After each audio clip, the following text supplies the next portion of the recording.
In this video, we will discuss the Toolspace Survey tab.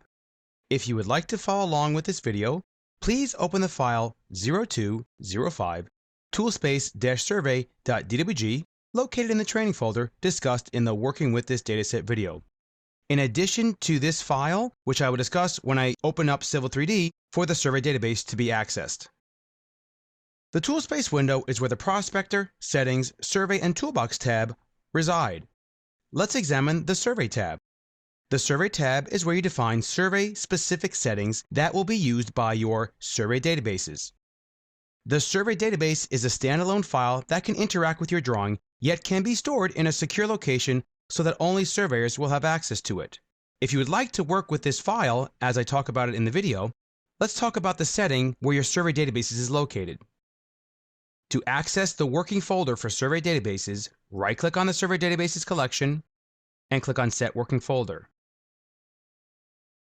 Before setting your working folder to the working folder for the dataset, make sure you make note of the location of your working folder should it be different than Civil3d projects. Once you've written down that location, set your working folders to Civil3d projects and click OK. So let's go ahead and open up the Learning AutoCAD Civil3d Infinite Skills Survey Completed database. To open a database, simply right-click. In fact, any functionality within the Survey tab is accessed with the right-click menu. I'll select Open for Edit. And in here we have our survey database. We will discuss in greater detail the survey database functionality in a future video. For now, just as an overview, let's go ahead and just examine what we have in this survey database. Any interaction that can be done with the drawing is simply a right-click or a drag functionality.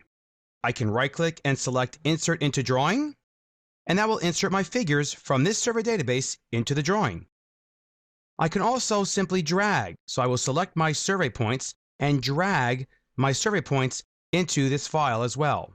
Also note, there are many settings and styles related to the survey functionality that we will also discuss as well. Note below here in the Survey tab, there are some additional databases and functionalities you need to be aware of.